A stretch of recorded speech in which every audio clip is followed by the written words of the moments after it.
بلقبال لإلولي وبقل كنومي كلاي قباقي جعل كي قرباي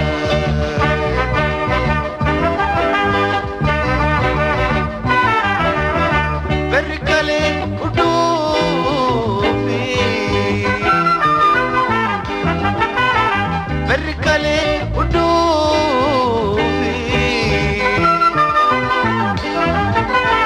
بنا هدايس ديما سلبادي دونا بنا هدايس ديما سلبادي دونا عدم بعد لي بدا صوم تشيري عدم بعد لي بري صوم توري عدم بعد لي بدا صوم تشيري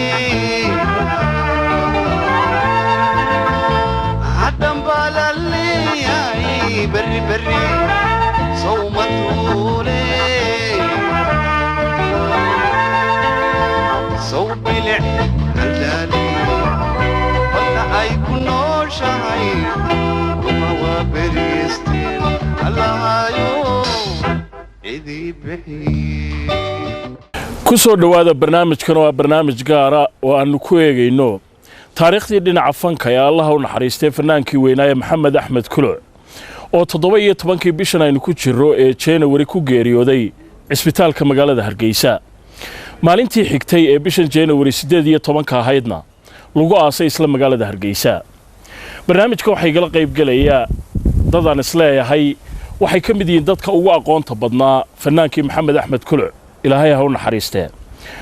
waa abwaanka weyne Maxamed Aadan Dacar Axmed Xasan Cawke fanaanada Khadra Daahir Cige يا أبوان كوين حسن حاج عبد الله حسن قري دمانتي بأديات باو مهتنتين برنامج كان عنا قلق يبقشان محمد أحمد كلع سيدا ضدفر بدنا يكوي قانين مدو إلى لحدا سنضات كسيمان أيو مربا هيري شوكتيبا كالين مقلق سوقاتي فانك صومالي دا dadka bilowgii fankiisa aqoonta ay isu lahaayeen waxa kamida Maxamed Aadan Dacar hadii Dacar aynu ku horeyno bilowgii fanka Maxamed Axmed taariikha waxaad moodaa in si la isugu qabto goormu fanka ku soo biiray orta inna lillahi wa inna ilayhi raaji'uun ilaahay Maxamed Axmed Kuluc samiriye iimaanaha inaga siiyo isagana naxariistii janna Allah ka waraabi marka inta ka gudubno Maxamed Axmed Kuluc fanka wuxuu ku soo biiray walaalaha Hargeysa magacan la baxay markii la bilaabay inankii ugu horeeyay ayuu ahaa waxaana aniga iiga sheekeeyay anigu markaa ma joogine labadii nin ee bilaabay walaalaha Hargeysa oo ahaa Cabdulaahi Qarshi Allah u naxariiste iyo Ismaaciil Sheekh Axmed Allah u naxariiste Ismaaciil Cagaf dadku markaa wax faraho aynu leenahay hal tuur yar oo mooyaane adigoo buka baahidaadii ku baal maray beerku may gaay walaa midhacaynkaas ayaa dadka qofba midtriya oo hal tuura oo balwadiya waxa hindi baa dhulka joogtay iyo carab kuwaas dabeetana wax hees jiray ninkii loo oran jiray guroon jiray Maxamed Saciid Faarac ayaa aabaha meesha markaa inaan haarigan aynka Ismaan Beenaale markaa waxbay tubi jireen iyagu oo hal yar oo sida loo dhigo oo fiisaan meesha loo soo riixay weeqleesayo markaa wuxuu ugu yiri marka aan u yeeray aan labadooda isu nimi ayaan niri maxaan sameeynaa magacan walaalaha Hargeysa ayuu markaa bixiyeen dabadeetana aniga Ismaaciil oo meeshii wadna ayaan Ismaaciil wuxuu yiri markaa Maxamed Axmed Kuluc oo iskuulkii ka soo ka yimi بربرو اسكول كبري كجر محمد حاج جبران عقل الله ونعرسته فاملي واسو كتر سنه oo iskuulka ka bixinayo idadii ayaa bixinaysa markaas kiiba yimi oo meeshii mara iskuulkii wax ka ran waayo waxana ku jiray hibadan iyo waxaana ku jiray oo ka hadlinayo dabeetana iskuulkan iyo fadhiisadan iyo waxan iyo dabeetana meeshii iskaga yimi wuxuu anigoo meesha iska marmaraya Ismaaciil isaga afkiisa goonaya Allah u naxariisto ayaan arkay buu yiri waana aad bay isugu dhow yihiin moogti saddex bay kala tirsadaan ayaan arkay buu yiri dabeetana sheekadana waan hayay buu yiri wuxuu doonayay inuu heeseeso meelaha iska marmaro caynkaas kolkaas aanu yeeray buu yiri Ismaaciil dabeetana waxay ku bilaabeen magaca iyo ururka dad inaga horeeyay haay in lacag la bixiyo sida imaka ururadu loo sameeyo dabeetana 3 shilin baa lagu geliyay waatay maxamed aadan dacar aad iyo aad baad u mahadsantay waynu googoosanayna haddii aan hadalka siiyo xasan xaaji cabdilaahi xasan ganay xasanow taariikhda hore dacar ka soo hadlay dabcan adigu maad soo joogin taariikhdii dhinaca fanka maxamed axmed kulu allah u naxariista haddaad istiraahdo soo koob maxaad ku tilmaami lahayd bismillah marka hore waxaanu leenahay inna lillahi wa inna ilayhi raaji'uun waxaanu ilaahay u baryaynaa inuu naxariista jannada ka waraabiyo ehelkiisii iyo inaga iyo intii magaciisa muuqiisa taqaanana ilaahay sameeyay meeno ka siiyo inta haddaynu dhaafno maxamed axmed kuluc intaanu isnaqaanay ilaa dhowr iyo 70kii hawlahan iskugu nimid marka barnaamijyada yaray laga yimaado ma riwaayadaha 3 riwaayadood bay ahayn riwaayadii loo jeestaa ma isku qabnaa isagoo qasanaa isagoo xinti ka ahaa riwaayadii dumista aqalkayga inaan kalabaad ka ahaa nibati maxamar oo isagoo inaan xinti koobaad ka ahaa sidaa ma isku qabnaa cali kaariya lahaa nibati maxamarna miicaad baa lahaa marka wuxuu ahaa markay horta noqoto in sidaan anigu ku aqaanay aan ku bartay ninkaa in badan baanu saaxiib ahayn horta waxaa nin farxaana waxaanu ahaa nin kudhac badan leh waxaanu ahaa nin runsheega waxaanu ahaa nin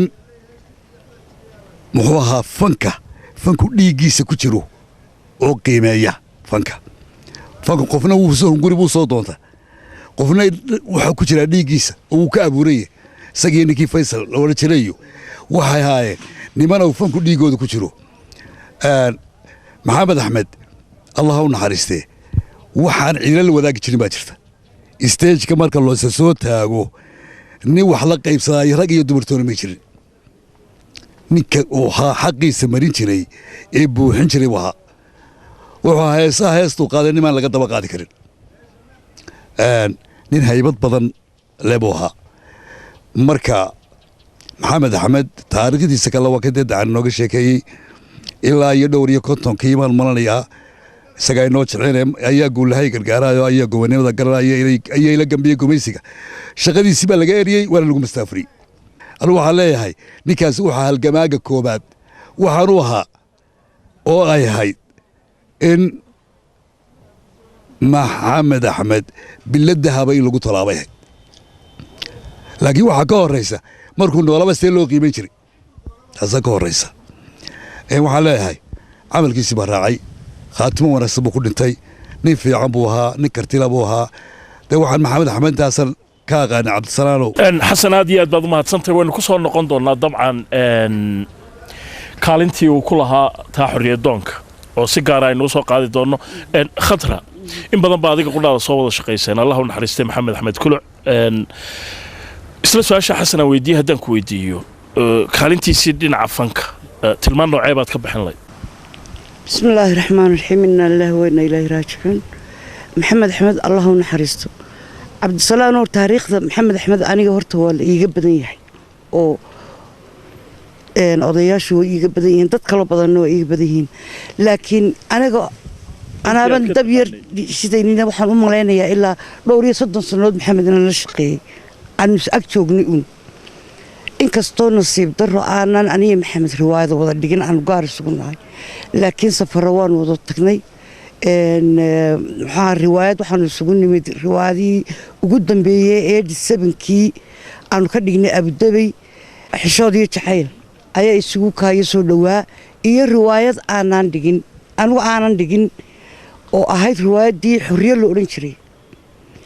xorriyo ومحمد مركي سوكا يدويد وأنا حفظي مركان حفظي عن بحي لهين وحكى مصاب بحي لهين حمر ما تشوفني أيه وحلقة ريبي صفر كي أنيقا الصلاة بركو بلو مسيرة الله نحرسته الله يرحمه waxaan noo reebay safar talyaaniga ah baan nalgu daray riwaayadii saada halka ka gashay booskay maxamed horta xagga fanka markaas aan isugu dhaway hasaata anigu maxamed waxaan u aqaanaa astaamaha Soomaalidu leedahay inuu yahay ka koow haddii ilaa halgankii noqoto sheekadiisa markaan maqlo haddii inta aragtidayda aan ku arkay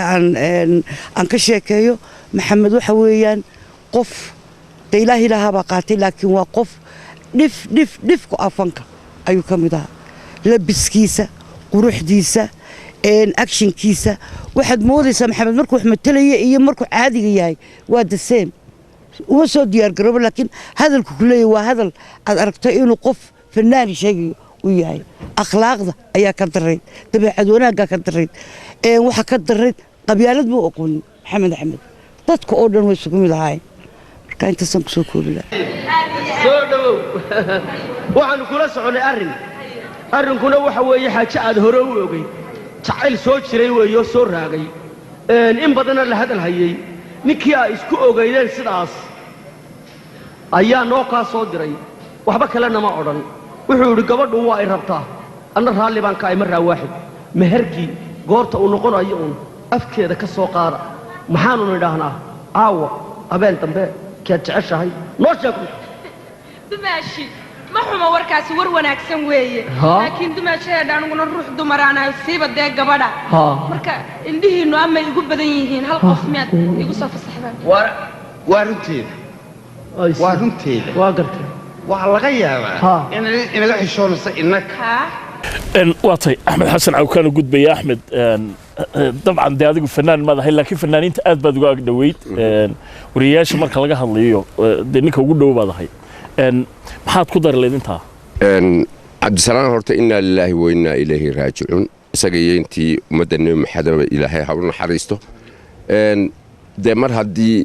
maxamed aadan dacar oo kale uu joogo oo dee kontomeeyadii ay isla jaan qaadeen waxaan u malaynayaa taariikhdiisa fog isagunbay nagaga filan laakiinse waxaanu isku dhacdhacannaa un aniga iyo khatri iyo xasan iyo waa toddobaataniyada bilowgeed iyo waa 40 sannadoodun ma sii badna hadda waa inta de maxamed anu maalintan dab ka baydhay waan arkay oo de ama ruwaayadan ku arko ama masraxiyad ama aanu daawasho tagno annagoo yaryar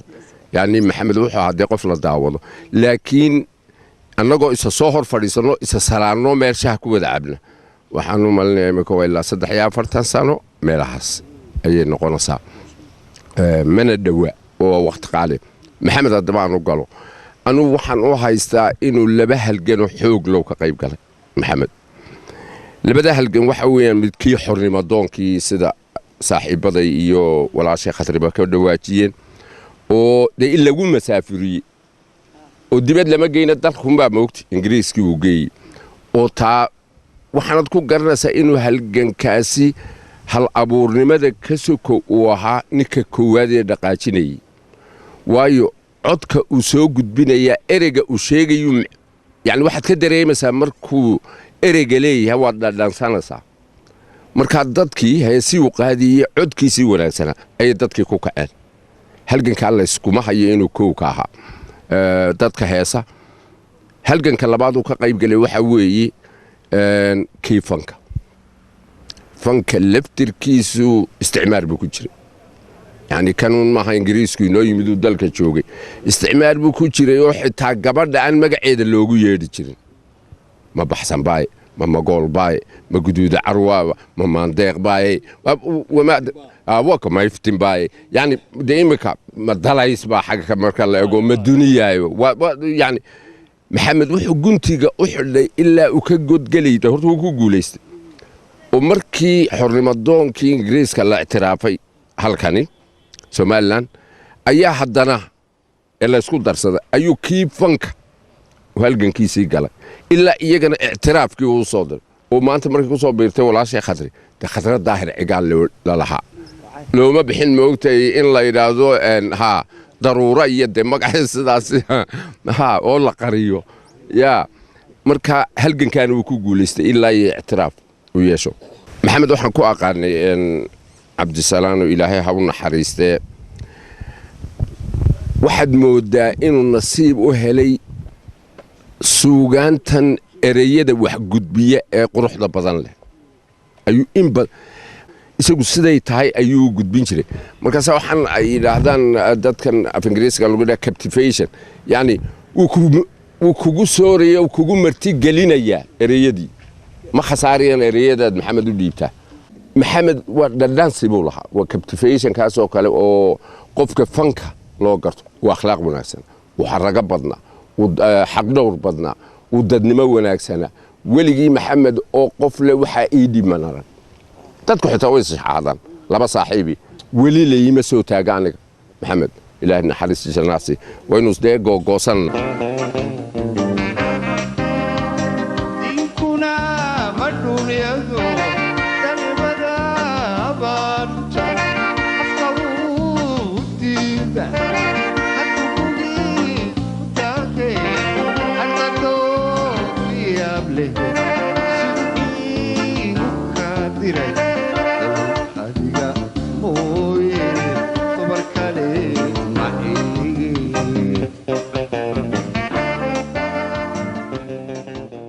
dacar baan ku noqonayaa waxa ilaa shalay ilaa daraad intii geeridiisa la soo sheegay allah u naxariistay aad looga hadlayay ama loo soo hadal qaadayay kaalintii xornimo doonka oo ku lahaa khaasatanna markaa hawdka loo mustaafuriyey sababtu maxay ahayd loo mustaafuriyey waxa loo mustaafuriyey waa dadka dabayl baa mar jirta kolba dabayl baa adduunka jira moogti waqtiga berri halkan inuu taagnayn ma taagnayn hore uga soconayn dabayl la leeyahay xornimo doon baa soo baxday cabdilaahi qarshaak oo horeeyay oo heesii ka kacay kama yimiyay maqalcaankaasay soo dhulkeen dabadeetana horta sidaan u sheegayna koox weyn bay noqotay oo ah la yiraahdo walaalaha Hargeysa waa la isu yimi dabadeetana waxay bilaabeen inay dadka wacyigelin ku sameeyaan gumaysiga arkayay dabadeetana waxa u yimi ninka la yiraahdo Xuseen oo Faarax oo gaariga joolaji dareewala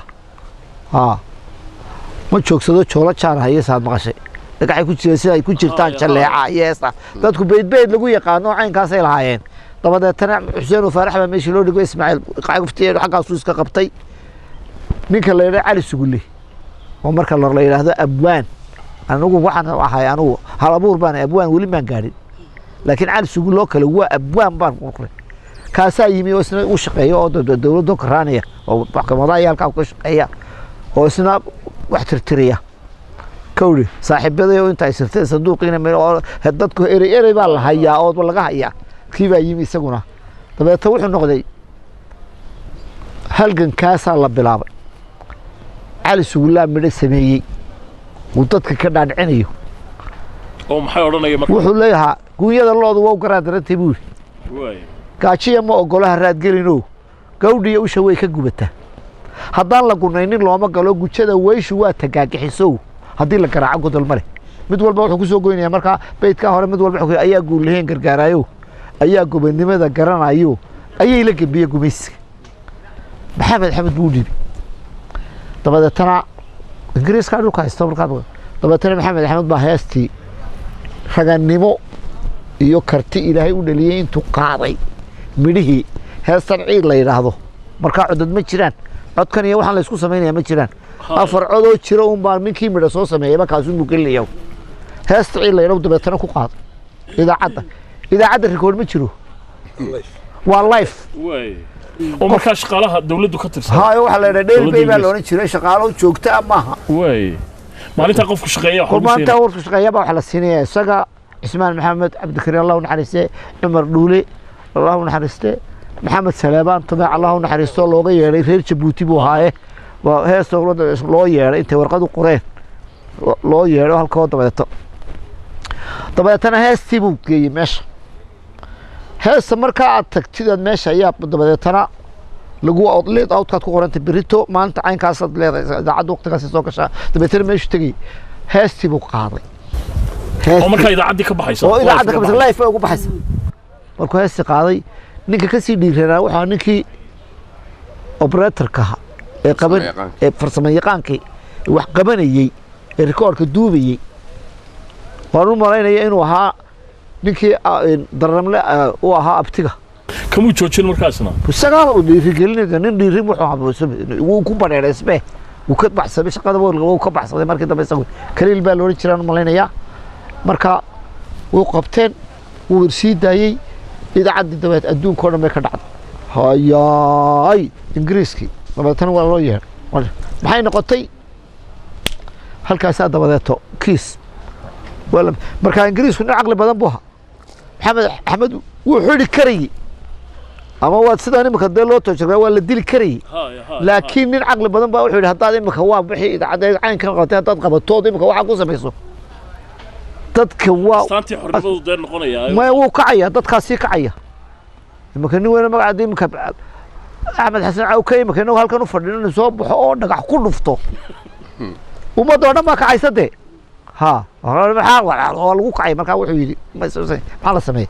hysteriisu waa dabadeetana magaaladii ku dhashay gobolkiisii halkan ood weyne iyo reebad khaatumo la yidhaahdo wuxuu yidhi uu mastaafuriyey khaatumo oo hooyad muddo intaa laag ma waqti baa loo qabtay uu ku maqnaanayay ha dalka ma soo geli karo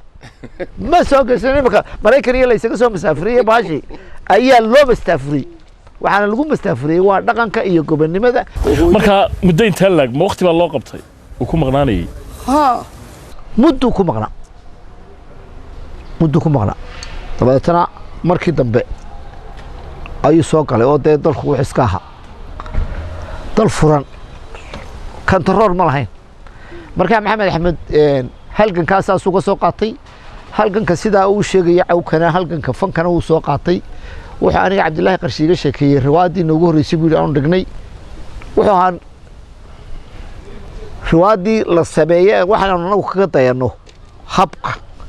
marka waxa laydiin dhigaa anagu isku imaanu gelinayso a b c d p laydin kumaydaa soo bilaabay oo caynkaa maaha macal carabida soo caynkaa maaha batajac soo maaha a b c ga anagu imika aanu eegnay fanka ka eegnaa aniga xasan walaalkay xasan iyo aanu ka eeganaa waa habkii riwaayadaha ay ku bilaabeen riwaayadda ay ku bilaabeen isa seeg riwaayadii la odhan jiray xuseen oo faarax sameeyey cabdilaahi qarshe isugu tageen caynkaa riwaayadaasoo dabadeeta way qaadeen inamadiiba ku jirankiiba ku jiray cumar dhuulana inantiibu ka ahaa markaa wuxuu ahaa qariidadan la dhigay ee la eegto sida tacliinta looga eegto raggii astaanta u ahaa riwaayadii ugu horreysay waaya xasan ganay baan hadalka siinay xasanow waxaa aada ugu dheeraateen allah u naxariistay shakhsiyaddiisii dacarna imika wuxuu ka hadlay kaalintii gobonnimo doonka uu ku lahaa dabcan maxamed sida dad fara badan oo soomaaliya ay u yaqaaneen waxa marka ugu horreysa kugu soo dhacaysa dee inuu fannaan ahaa oo dee heesaa u ahaa marka heesaaga soomaalida la isku soo dumo safkee baad kaga dari lahayd waa su-aal wanaagsan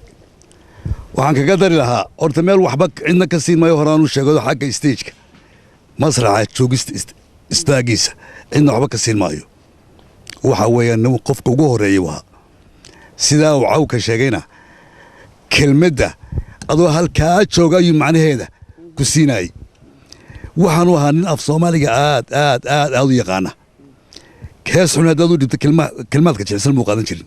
kusoo tuuri jiray qofka kusoo tuuri jiray weliba caada dadka wuu ka goldin jiray oo heesta la yidhahdo baraarug cabdigiidan sameeyey lahaa jacayl binimo goysoo biyo kaga maydhaan sawirkeedu tusay kasu maxaad odhan lahayd waa tani halkiibuu ku sameeyey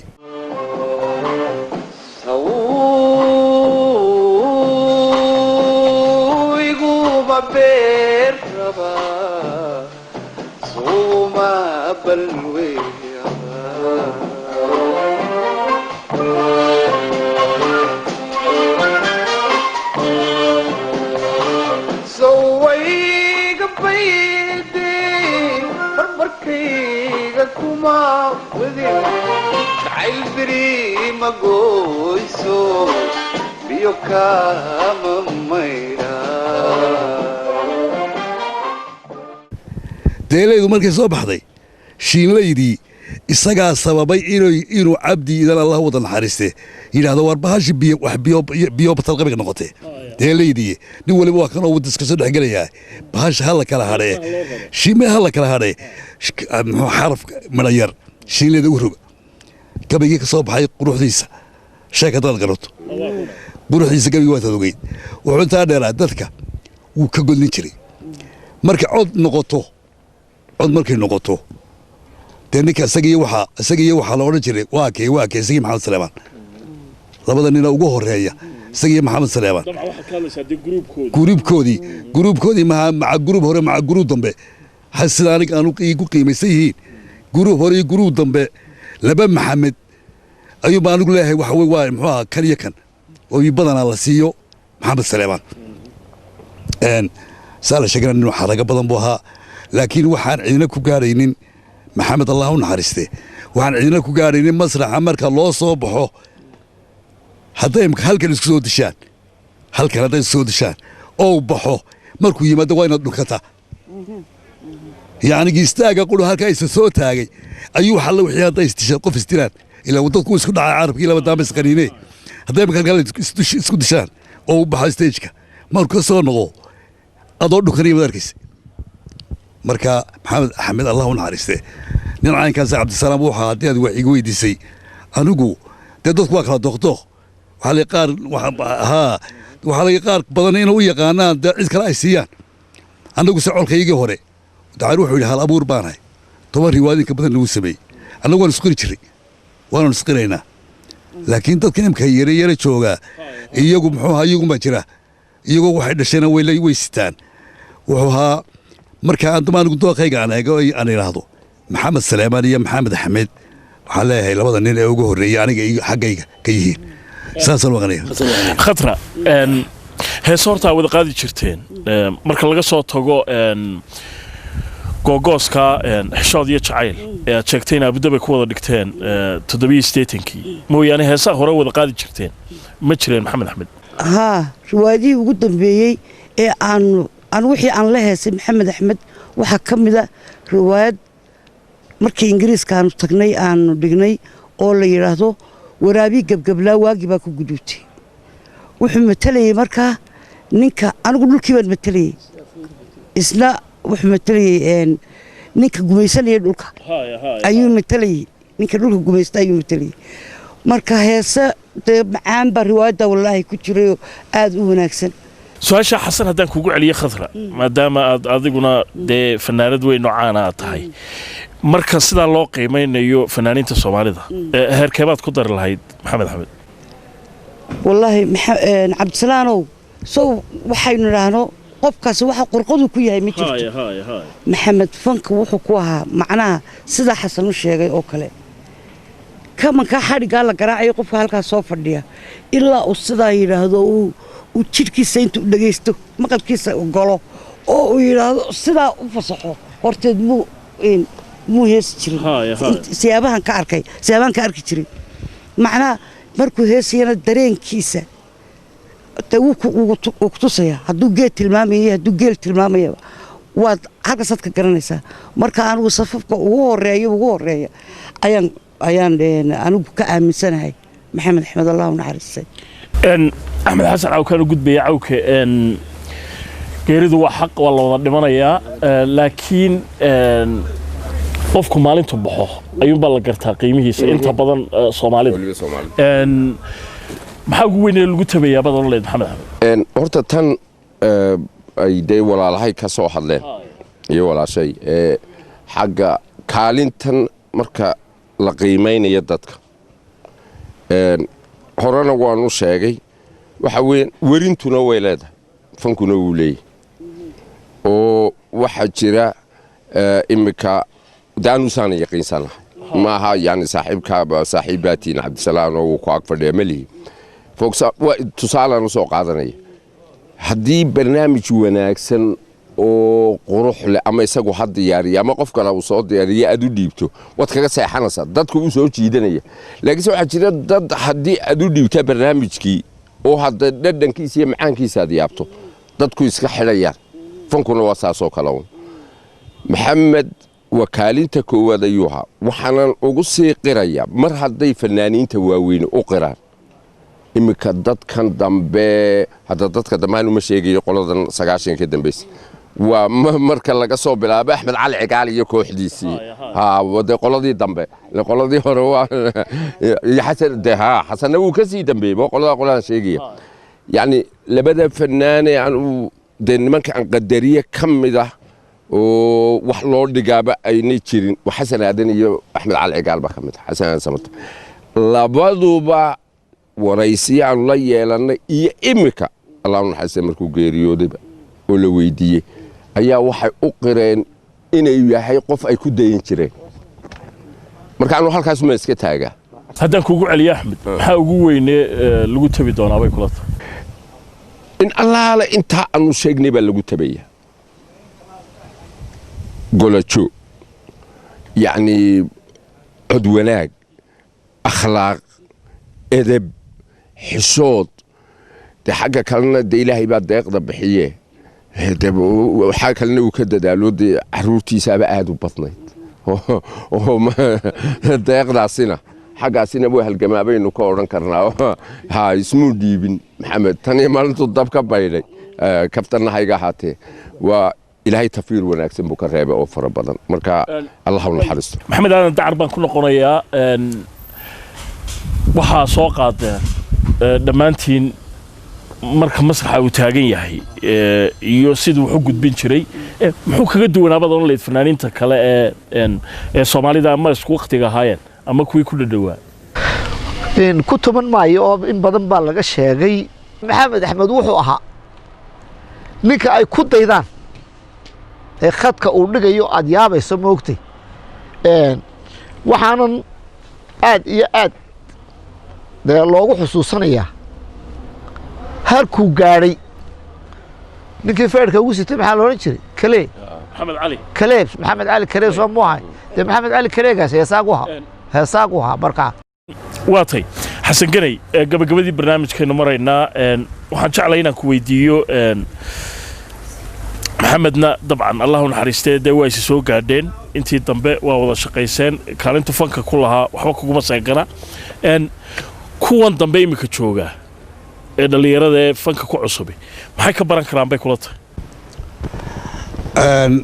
waa su'aal wanaagsan waxay ka baranayaan iyaga cabdisalaam ku xidhan tahay mid waan yara saxanayaa oo markaan leeyahay isagii maxamed sanadii rag ma sheegayaan wada rag baan sheegay xagga raggan ka hadlayna markaa waxay kaga dayan karaan dhowr waxbaa loo kala dayan karaa kow qofku inuu fanka wuxuu qaadayo iyo isagu inay isku ekaadaan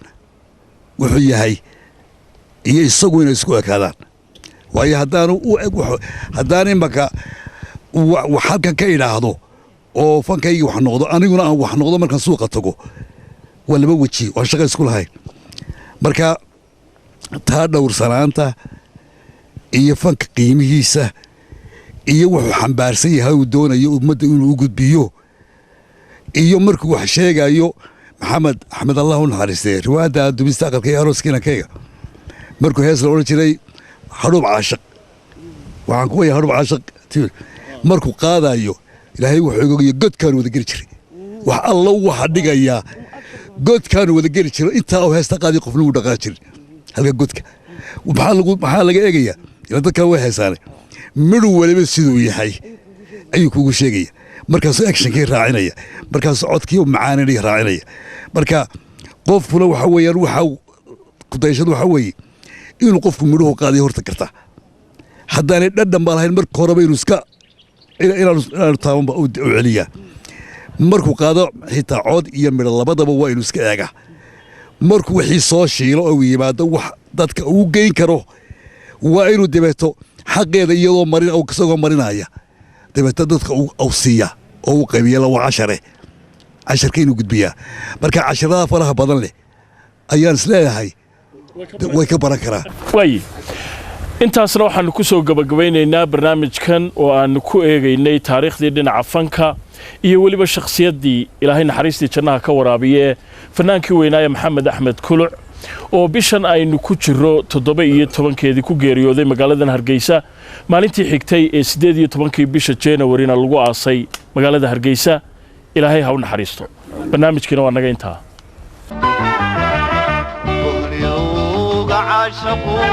siduu ii barisaday waxaa igmooye da kuma bariiste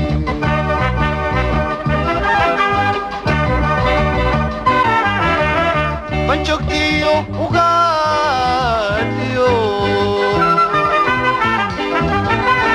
banjogtiyo ugaadhiyo barurdiiq shimbiraha igu soo wareershe barurdiiq shimbiraha